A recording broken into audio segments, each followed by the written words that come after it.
Going over a brand new poll released by Quinnipiac University. This poll goes over 3 different states: Pennsylvania, Michigan, and Wisconsin. For the purposes of this video, I'm just going to be focusing on Pennsylvania today. I'll be posting the Wisconsin and Michigan videos in a few days ahead of time.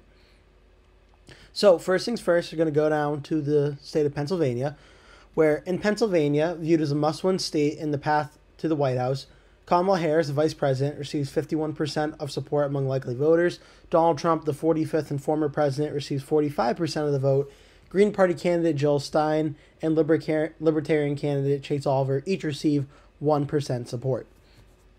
This compares to a Quinnipiac poll of likely voters in Pennsylvania on August 14th, when Harris received 48% of support and Trump received 45% support. Democrats back Harris 95-4%. Republicans back Trump 91-7%. Among independents, 48% are for Harris, while 43% are for Trump. In a hypothetical two-way race between Harris and Trump, Harris has a slight lead over Trump at 51-46%. In August, Harris received 50% of the vote, and Trump received 47%. And looking at the enthusiasm, 70% of likely voters supporting Harris are enthusiastic about supporting her, which is up from 66% in August. 73% of likely voters supporting Trump say they are very enthusiastic about supporting him, compared to 70% in August. The favorability ratings in Pennsylvania: 48% of likely voters have a favorable view of Harris, while 43% have an unfavorable view of her, compared to August, when 46% had her favorable, 48% unfavorable. That is now flipped. Harris is now more viewed positively, according to this poll, in Pennsylvania. Whereas 44% of likely voters have a favorable view of Trump, compared to 53% who do not. That is unchanged from August. Favorability, the catch-all for what voters think about the candidates, from policy to personality to promise, tips Harris' way since we last polled Pennsylvanians. A post-debate shift through small suggests voters are warming up to her, added Malloy. So that's Pennsylvania. That's the poll itself. Now we go to the average on Real Clear Politics, where Kamala Harris, thanks to this Quinnipiac poll, has now actually taken the lead in the Pennsylvania average, up to 0.6% now. Trump was up 0.2% before this poll came out. I'll show you what the numbers show right here. I'm going to try to get, here we go. Trump had 48%, Harris had 47.8%. Now it is up to Harris at 48.3%. Trump is down to 47.7%. Pennsylvania has been back and forth for the last few days, a few weeks now. It's very, very close. We've seen some interesting polls here, where we had about 3 out of 4 polls that showed the race to be a tie. Trafalgar had Trump up 2. USA Today and Suffolk had Harris up 3. Insider Advantage had Trump +2. And then Quinnipiac so far has been the biggest margin for either candidate at Harris +5. And to be quite honest, I'm not really too sure what to make of this poll, because I don't think Kamala Harris, even if she has a good night on election night, I don't think she's going to win Pennsylvania by 5 percentage points. So that part I'm a little skeptical about. I think Trump will outperform 46% in Pennsylvania. I could certainly see Harris, if she wins the state, getting 50-51% of the vote, though. I could see that. So I don't really question Quinnipiac support for Harris in this. I question Trump's support at 46%. The margin of error is 2.7%. The sample size is 1,331. I think it'd be more likely that if this poll is correct, it'd be more like 51-49 for Trump, or for Harris, in Pennsylvania, where Trump gets up to 49 and Harris wins by 2. I'm having a very hard time seeing how in 2016 and 2020 Pennsylvania was decided by 2 points or less, and now Harris is leading Trump here by 5 points, when every other poll except for one has the race at 2 points or under, aside from USA Today, which had it at 3 points or under, and a 4.4% margin of error.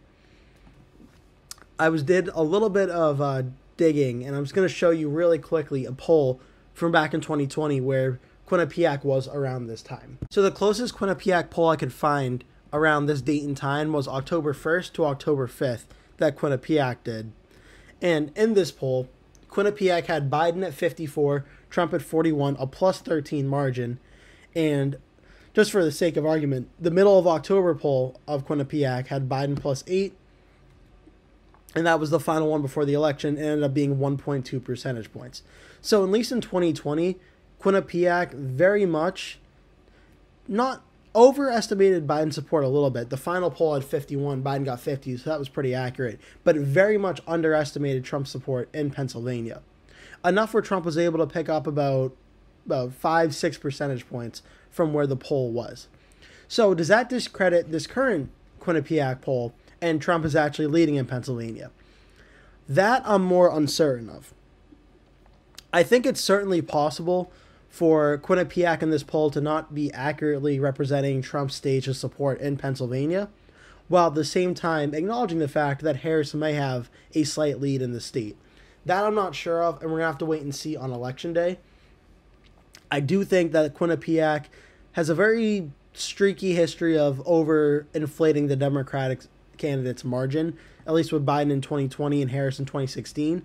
This is the first time where I'm thinking, yeah, I think they're probably doing that here as well. Because we're going to get to the Wisconsin poll in a future video, but that's a 1-point race, and it is just borderline impossible for Wisconsin to be a 1-point race and Pennsylvania to be a 5-point race. The states just vote so closely to each other, that's just not possible. So either Wisconsin's numbers are way off or Pennsylvania's numbers are way off. And in this situation, I think it's more likely Pennsylvania's numbers are off. I think Harris is probably up in Pennsylvania like 1 to 2 percentage points, and this poll is misrepresenting Trump's support, where I think it probably, in reality, is probably like 51-49. But nonetheless, it's still a very good poll for Harris. Pennsylvania is a very important state, and I'm just going to show you how important it is. On the pathway to 270, Harris is 226, Trump Vance 219. If we give Pennsylvania 5 points to Kamala Harris, put it in the lean column, that cuts off Trump's most important swing state for winning this election. Because even if Trump were to win North Carolina and Georgia and Arizona, 3 states he's currently leading in the polls right now, if Harris wins Wisconsin and Michigan and Nevada, 3 states she's leading in right now, she would win the presidency. That would get her over 270, 276, she would win. And let's just say hypothetically, Trump is able to win a state like Nevada. Okay, that's still not enough because she wins Wisconsin and Michigan. Okay, Trump wins Michigan then and loses Nevada. That gets Trump 277 to 261. That would give Trump a win.